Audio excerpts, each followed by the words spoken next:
God, നമ്മുടെ ജീവിതത്തിൽ നാം ഹാപ്പി ആയിരിക്കാൻ ആഗ്രഹിക്കുന്നവരല്ലേ? ജീവിതം എൻജോയ് ചെയ്യാൻ ആഗ്രഹിക്കുന്നവരല്ലേ? പക്ഷേ പലതരത്തിലുള്ള പ്രതിസന്ധികളുടെയും പ്രശ്നങ്ങളുടെ ഇടയിൽ നമ്മുടെ മുഖശോഭ വാടാറില്ലേ? ഇവയെ എങ്ങനെ നേരിടാം? ഇതിനുള്ള ചില ടിപ്സ് നമുക്ക് നോക്കാം. എ താങ്ക്ഫുൾ ഹാർട്ട്, നന്ദി നിറഞ്ഞ മനസ്സ്. പ്രഭാതത്തിൽ നാം മിഴി തുറക്കുന്നത് മുതൽ ദൈവത്തിൽ നിന്നും എത്രയോ അനുഗ്രഹങ്ങളാലാണ് നാം നിറയുന്നത്. അർഹിക്കാത്ത നന്മകൾ പോലും അതിലുണ്ട്. അതിൽ ചിലത് മാത്രമേ നാം തിരിച്ചറിയുന്നുള്ളൂ. കാറ്റും കൂളും, മഞ്ഞും മഴയും, തണലും വെയിലും, ഉയർച്ചയും താഴ്ചയും എല്ലാം അവിടുത്തെ അനുഗ്രഹങ്ങൾ. തിരുവചനം നമുക്ക് ഓർക്കാം. കൃതജ്ഞതയായിരിക്കട്ടെ നീ ദൈവത്തിനർപ്പിക്കുന്ന ബലി.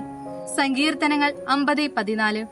ഏറ്റവും ചെറിയ കാര്യത്തിന് പോലും ദൈവത്തോടും മനുഷ്യരോടും നന്ദി പറയാൻ നമുക്ക് തുടങ്ങാം. Are you ready?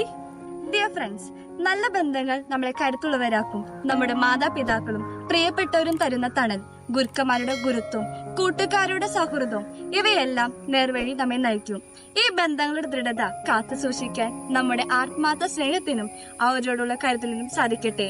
നമുക്ക് ഓർക്കാം, നിഷ്കളങ്ക സ്നേഹം പങ്കുവെക്കപ്പെടുമ്പോൾ സന്തോഷം ഇരട്ടിക്കും. കഴിഞ്ഞില്ല. എ ഡിസിപ്ലിൻഡ് ലൈഫ്, അച്ചടക്കമുള്ള ഒരു ജീവിതം. ചിലതിനോട് നോ പറയണം, ചിലതിനോട് യെസ്സും. ഉദാഹരണത്തിന് അഡിക്ഷൻസ്, അൺഹെൽത്തി റിലേഷൻസ്, ഇവയോടെല്ലാം നാം നോ പറഞ്ഞേ തീരും. എന്നാൽ ചില നല്ല ശീലങ്ങളുടെ നൽവൃക്ഷങ്ങൾ വളർത്തിയെടുക്കാൻ നാം പരിശ്രമിക്കണം.